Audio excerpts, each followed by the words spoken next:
अहिले चाहिँ हामी तिलेश्वर मन्दिर लेलेमा छौँ। अहिले चाहिँ आज चाहिँ हाम्रो प्लान चाहिँ यो यता माथि सिम्बा फल जाने प्लान छ, जुन एक टाइममा चाहिँ भाइरल पनि भएको थियो।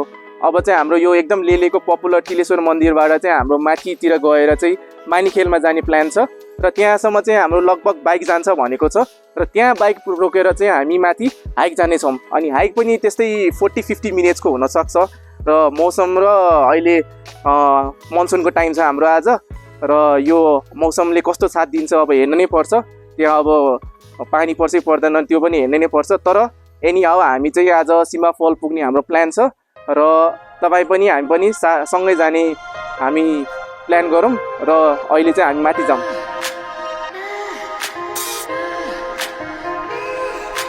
I can hear your voice.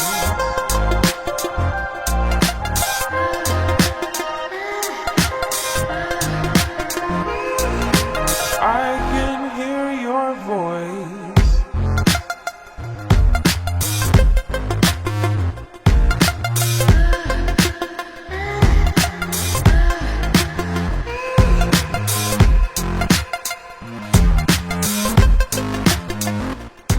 हामी तलको तिलेश्वर मन्दिरबाट यस्तै हाम्रो 20 मिनट जति हामी माथि आइसकेको छौँ र 20 मिनट माथि आउँदाखेरि हाम्रो एउटा जुन पोइन्ट आएको छ, जुन यहाँबाट चाहिँ हामी पाथिबाट जान सक्छौँ र लेलेबाट माथि आउँदाखेरि चाहिँ हाम्रो चाहिँ यो जुन तपाईँको लेफ्टबाट जानुभयो भने चाहिँ सिम्बा फल जाने बाटो नै आउँछ र राइटबाट जानुभयो भने चाहिँ पाथिबाट जाने बाटो हुन्छ।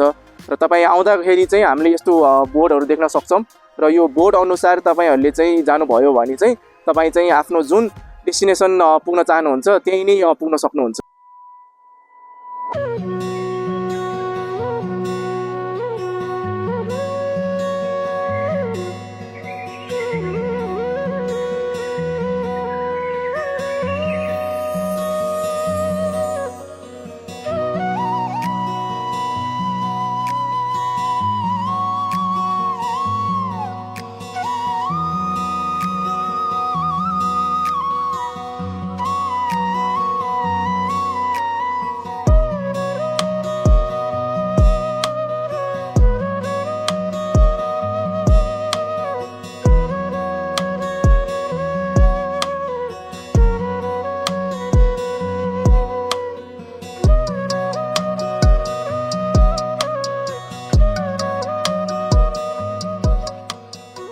हामी यो अफ रोड बाटोतिर लाग्दैछौँ। मोस्टली अहिले पानी परेको पनि छैन र हाम्रो त्यही नै बेस्ट पोइन्ट भइरहेछ। तर के भइरहेछ भने चाहिँ अहिले चाहिँ यहाँ एकदम बाक्लो हुसु लागेको छ र बाटो पनि अहिलेसम्म चाहिँ ठिकै छ, किनकि हाम्रो पानी नपरेको भएर। पानी पऱ्यो भने चाहिँ एकदम चिप्लो हुनसक्छ बाटोहरू हिलो भएर चाहिँ। अनि हामी माथि आउँदाखेरि एउटा चेक पोइन्ट पनि आउँछ यहाँ र जुन चेक पोइन्टमा चाहिँ हामीले आफ्नो इन्फर्मेसनहरू एन्ट्री गर्नुपर्ने हुन्छ र त्यहाँ इन्फर्मेसन दिएपछि चाहिँ त्यहाँको हाम्रो पुलिस दाइहरूले चाहिँ त्यस्तै अराउन्ड 1.5 आवर भनेको छ पुग्छ भनेर मनिखेल चाहिँ। र मनिखेल पुगेपछि चाहिँ हामीले त्यहाँ बाइक राखेर हाम्रो हाइक चाहिँ जाने प्लान छ। तर मोस्टली अब हुसु लागेको भएर चाहिँ हामीले अरू ठाउँमा पनि रोक्न पनि सक्छौँ, तर हेरौँ के हुन्छ। र अहिले चाहिँ हामी मनिखेलै जाँदैछौँ। अहिले चाहिँ यहाँ अलिक बेसरी पानी परेको छ र हाम्रो साथीहरू यहाँ यसो रेनकोट ओढ्दैछन्। अनि बिच बाटोमै छौँ अहिले। अब पानी अब बिस्तारै रोकी चाहिँ जाने प्लान छ अब हाम्रो चाहिँ। अब किनकि पानी पर्दाखेरि अलि बाटो पनि बढी नै हिलो नै हुन्छ र अलि गाह्रो पनि हुन्छ। अब हेरौँ कस्तो सिचुएसन हुन्छ। र आज हाम्रो सिम्बा फलसम्म नजान पनि सक्ने प्लान हुनसक्छ हाम्रो, किनकि अब यसरी नै बढी पानी परिरह्यो भने हामीलाई गाह्रो पनि हुन्छ। र लेट्स होप त्यहाँसम्म पुगौँ, नभए मानिखेलसम्म त जाने प्लान नै छ हाम्रो आज।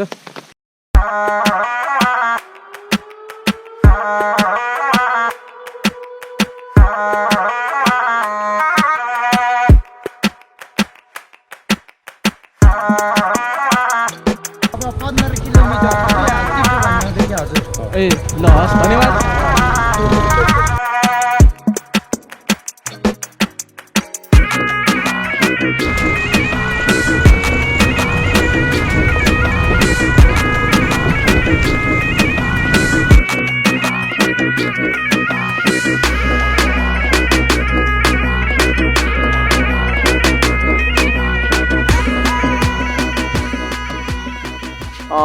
हामी गोटीखेलबाट चाहिँ हामी माथि आएको छौँ।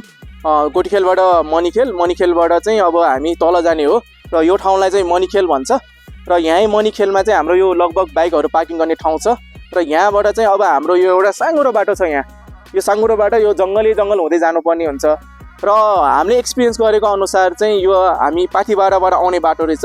जुन हाम्रो यहाँ आउनुभएको साथीले नि भन्नुभएको रहेछ पाथिबाराबाट आउनुभयो भने चाहिँ त्यति अफरोड छैन भन्नुभएको छ। हामी चाहिँ अर्को बाटोबाट आएछौँ र त्यहाँबाट चाहिँ लगभग धेरै नै अफरोड छ र लगभग हामी एकचोटि लड्यौँ पनि र खासै हामीलाई केही पनि भएको छैन। र अब हामीले चाहिँ तपाईँहरू आउने भए यहाँ सिम्बा फलतिर जुन पाथिबाराको बाटो छ त्यहाँबाट आउँदाखेरि चाहिँ बेस्ट हुन्छ। र अब हामी र म र मेरा साथीहरू मिलेर चाहिँ अब यो जङ्गलको यो साँघुरो बाटो छ त्यहाँबाट गएर चाहिँ अब यो ठाउँको चाहिँ अवलोकन गर्नेछौँ।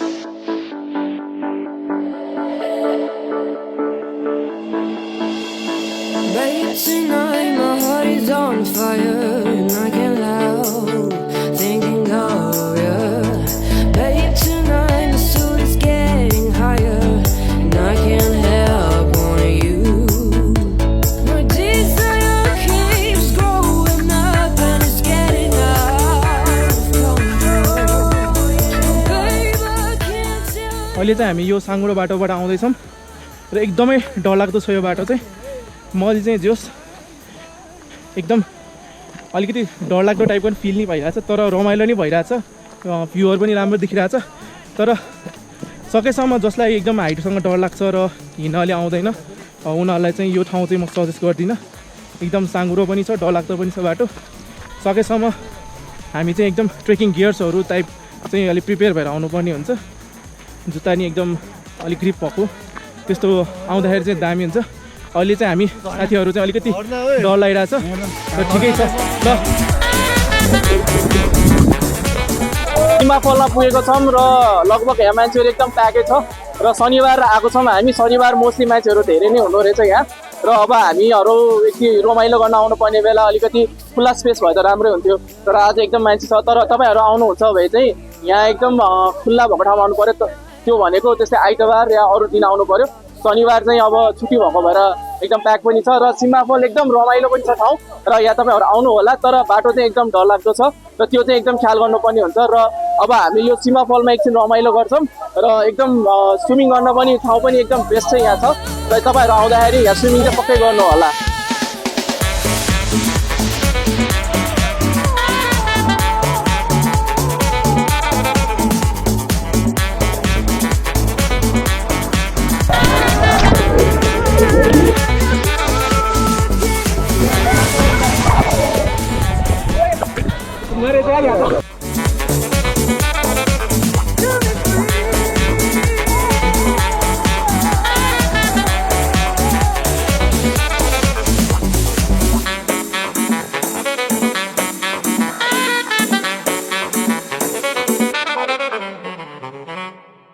पछि भेट्दै गरौँ लाग्यो त। By by.